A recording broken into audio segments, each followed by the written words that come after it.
What's up, guys? Welcome to a new episode of Gaming Insider. I have with me Amy. Amy, if you want to introduce yourself. I'm Amygeunit. So currently I'm just finishing up law school and business school right now. It's taking over my life. And in the summer I'm interning at a consultancy and we're trying to move into the esports world. So I thought this could be like a really good chance to hang out with people in the industry. So we're gonna play some Overcooked today. Yeah, we are. Talk about gaming. Yeah, we're gonna do all that. $2 tip. Cheap as I live in Toronto. Do you know what the rent is here? Dirty plate. Oh no, we clean it. Wash the dishes. Fine, I'll wash the dishes tonight. You know, amongst your busy life, you know, working, reading and writing, going to school, what purpose does gaming bring to you? It's definitely like a therapeutic thing, I think. Mm-hmm. Sometimes you want something that also like uses different parts of your brain. Gaming's really good for that. You're like escaping into a fantasy, but it's not entirely like passive. It's like you're still doing something, you're still activating parts of your brain and you're like developing certain like hand-eye coordination skills, like problem solving skills. Oh, it's gonna burn! Burning my hand! So I really like that aspect. Mm-hmm. I wish I had more time to do it, but like, whatever. And then you said, you know, in your early days, you related the games you played to social media platforms. What did you, or what did we mean by that? I think like, so this is like very, very common for I think the like early like 2000s games. Like I don't know if you remember like Habbo Hotel, Gaia Online, like Club Penguin. Like I am just spitting like some retro ass like names out here, but that was like a lot of our first introduction to like social media. Cause like you had this kind of like community online. You had your own little like avatar, your own little like representation of yourself, and then you could find like-minded people, and then you just like talk and hang out in a virtual space. And like literally, this is what Facebook, Instagram, and so like Snapchat are. That's all they're about. Yeah, except they're not like gamified.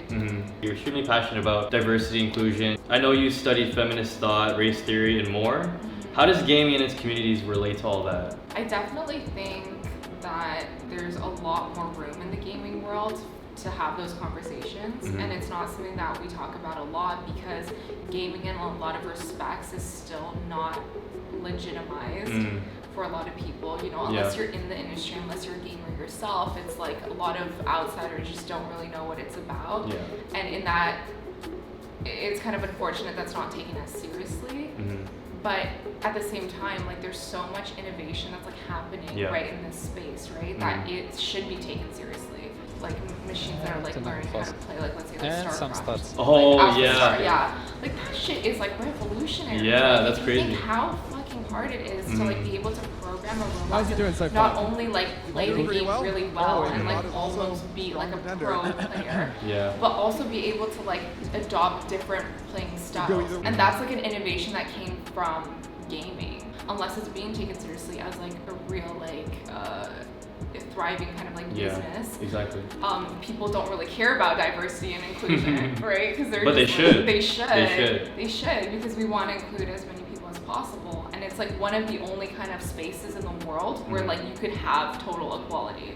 Because like why? Like what could technology not solve in this case? Like you could have co-ed leagues. You could have people with like disabilities could play.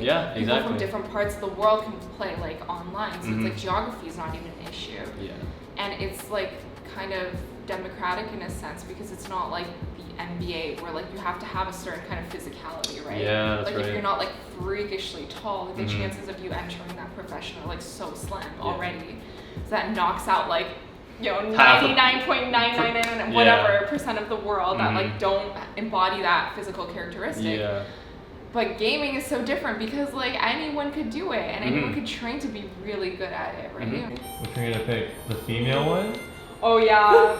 And I love how the only girl one is like a white girl too. No, I'm gonna be. Wait, legit? Oh man. Yeah, you can't change your race. It's gonna be the only racialized one. Now we're starting to see that it's a lot more than that. Like everyone's a gamer at this point. Exactly. And on that note, I think it's like really problematic also how like women gamers are treated and how it's like either you're not taken seriously or you're like fetishized to like a creepy extent. Like why can't you just be like a girl who likes gaming? How they have to like perform a certain way to get recognition. Yeah. Now we're going through a phase in the esports industry, and we see it on Twitter all the time where like males will be putting down females, but if the opposite were to happen, then it's not taken as seriously. Exactly. Female gamers, like they only want to pursue this like professional career in gaming if they see other female gamers doing it. But if you don't have other female gamers doing that, like you can't become what you don't see. So it's like hard because they don't have any examples. They don't have any like role models. But they have to be the role models to start that change. Exactly. Yeah, so it's like a very difficult kind of problem to solve. Yeah. Get that $2 tip?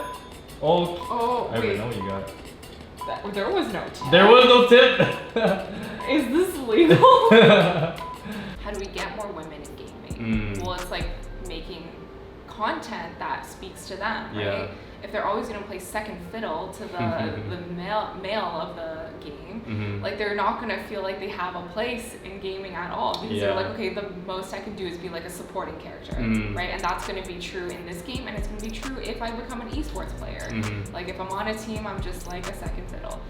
So I think that's really important too, but at the same time, like there are still so many publishers that are like doing the same old crap, right? And like Rockstar is something that really bothers me. And like I mean, I'm like a huge fan of like GTA as well. Like I do think they do a phenomenal job. It's like very obviously there's like a lot of work that goes into what they do, and they the amount of detail that they put into their work is very inspiring.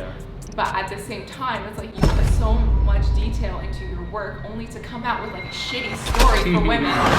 I just don't understand that, right? Because even in the like newest like Red Dead, that part where I mean it was like pretty like gruesome, where you could just like kill a suffragette who was like fighting for women's rights at the time. It was like what the 1920s, which is set in that era.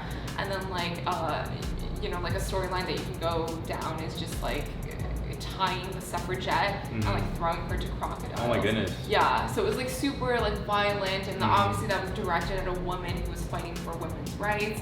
That's super problematic. And I'm just thinking like who at Rockstar approved this? Right? I guess they were trying to envision whatever happened in that era, but I mean they could have envisioned so many other things. Exactly. So, like if you want to be innovative, if you want to like create like cool storylines, like why don't you try something that like subverts these stereotypes and tropes? Yeah, exactly. Yeah. I know you're interested in a specific author. Her name is Audre Lorde. So she said this quote. She said, "It is not our differences that divide us. It is our inability to recognize, accept, and celebrate those differences." So how do you envision that in the esports realm? We were just talking about, including more women in the esports industry and the gaming industry. Like, how does that relate? Like, how do you see that relating? And I think if we really want to move forward, I think a lot of what, the gaming community does is like try to hide those differences. Like they pretend we're all the same. They're like, every gamer is the same, we're all equal online, blah, blah, blah, blah. But like that's not really a conversation that's gonna move anything forward. Like the problem isn't that we're ashamed to be different, right? It's the fact that we're being harassed for being different, or we're not being accepted for our differences. So I think if we want to like move the conversation forward in gaming, it's like we have to stop pretending like everyone's the same, and that somehow gaming is like the equalizer, and like all our differences are just erased. Like we're online, we're just our character. It's about our skill, not who we are. Like that's. And we know that because, if it was just about our skill, then I'm sure we would have better representation of people, but we don't. It's still very male dominated, it's still very like white. So. Oh my god, did you see that? She just shoved me. Yo, I'm calling the cops. Show her back. Where is she? Let's move on. So we got, sorry. I just showed you. I guess this is a hostile work environment. You'll be hearing from my lawyers. Oh no. Yo, how did we get a 2? Whoa. How did we get a 2? I'll take it. Like, what are some steps that we may want to take to go in that direction? I think that's a really good question because it is like about, at the end of the day, what practically can we do to support women, right? And I think this is really interesting that I was reading recently about, I think it was a StarCraft player who was like the only professional female gamer, whether it was at a certain time or like at a certain tournament, I have no idea. But she was kind of talking about her struggles as like being a pro player and a woman, and saying how, you know, it is this kind of like double burden in a sense, right? Because not only do you have to be a great gamer, you're suddenly like the representative of like every girl. Every gamer. girl, yeah. It's yeah, like, why right. does that happen, right? It's not, we don't put that like onus on men. We don't say like, okay, it's up to you to like represent the whole male nation. Oh yes, and if you do great at this tournament, it means that other women will get to, you know, enjoy that, and they will be able to follow in your footsteps, and you've opened that door. But if you do terrible, then it means all women gamers are crap, and we should never give them another chance. And it's like, why is that thinking like that, right? And like, she also said very publicly, she was like, you know, now I feel like I have to be like a feminist icon. And you know, she didn't say that she was not necessarily a feminist or a feminist, but it's just like, why is the assumption that like we're gonna make her career all about her gender, right? That is so unfair, because she's obviously competing at a very high level, and she's just as good, if not better, than these like guys. But at the same time, like, oh, she has to carry a political message with her gaming. Like, it's mandatory. It's mandatory. Like, you have to speak on feminist issues now. You have to, like, pave the way for women. And it's so unfair because she's also just a young girl as well. And, you know, we never see this kind of, like, expectation of men that they have to somehow, like, carry the torch. Right? Or else it's going to be a shit show for everyone else in line after them. So I think in that sense, like, just like being more forgiving in our expectations of women in the gaming industry. Like, they don't have to be like ultra superstars to be able to have a career in this, because there are a lot of men who aren't ultra superstars. Of course. Women aren't gonna think that they could make a living off of this, which is untrue, because like there's tons of women that make a living off this. Yeah, there's tons of women that do. So it's like also about Oh, it's moving! No! I didn't don't. get it! Wait, no. Wait, what? $6 tip? Yo, they like you. It's like the best we've ever done. Oh, it's 2. Yo, we're gonna get double point. Oh, I'm so sorry. Workplace harassment? No worries. Yeah. Oh, again. Wow. I'll learn from mistakes, I swear. Is there an HR team in this? Imagine. You know, treating like women as humans, like, whoa, revolutionary idea, like, wow. Yeah, like, it's such a pro tip. Like, next time you meet a woman, just like treat her as like a human being, right? And not like make her gender always like the forefront of the conversation. And that goes with like anybody who's different in the gaming community. Like, if someone has a disability, like, don't always keep talking about their disability and like being like, okay, well, what's it like being a disabled gamer? Like, please talk about something else. Like, just treat them like you would treat like any normal human being. Gamer. Yeah. Not that they're not normal. That's a bad thing to say. But I just mean like what our narrow conception of normal. Yeah, exactly. Yeah. That was a slap for no ass reason. I saw that, right? What does your Spotify playlist look like right now? Oh, I'm like a huge fan of rap, but I really like this song called Katana by Ram Riddles. Ram Riddles, yeah. Yo, we banged this out. What the hell? Whoa. See, this is an inclusive little avatar. It's gender neutral. It's gender neutral. Is there anyone you want to shout out, or did you want to say anything to the camera? Okay, so this is, if you're watching Nick's channel right now, and any of this resonated with you, I really implore you to do something about it, because you know, you guys are probably more invested in this space than I am. You know, being a student, being full-time, doing like something completely unrelated to sport, esports and gaming. Like, you guys have a lot of power right now to be able to change it, because the industry is so young. It's in its infancy right now, and you are able to like shape how you want it to look, right? You know, if you're like a leader in this space right now, like give opportunities to women, give opportunities to people who've been excluded. You know, Nice. pass it on. Alright guys, we're peacing out. Thanks for watching the vlog. Make sure to subscribe, like. We're gonna have a new vlog next week. Stay tuned. Peace. Thanks, Amy. Welcome, Nick. Awesome. What was gaming to you? Like, was it just like, did it help you get away from something or release? I think like growing up, I was pretty lonely as a kid, just being an only child. And online is where like I met some of my like really good friends at the time. Yeah, through like Xbox, like through just like MapleStory, like Runescape, you know, the like OG kitty teeny bopper games. Teeny bopper. It was just like fun to meet other people online because I think that was like before we really had social media too, right? That shit like took over my life. How would you describe your time in gaming through a meme? Oh my god. You know that meme where that kid is being interviewed and at first he's like smiling and the interview's like, yeah, and he's like, yeah, and then he starts crying. Wait, what? Should I just search like kid interview crying? Oh my god. Oh, this guy! Yes. You know what? I actually came across this like today. Yo, why are you laughing? That's so mean. Like I feel that. Okay, you gotta explain. Why do you relate to this GIF? It's like just replace the question with like, is gaming taking over your life? No. And it's like, like what do you think of that? That's so true. That's a good one. That's actually a really good one. Yeah. I think my first game that I actually remember playing that wasn't like solitaire or something was a game called Roller Boy. Roller Boy. Have you ever heard of that?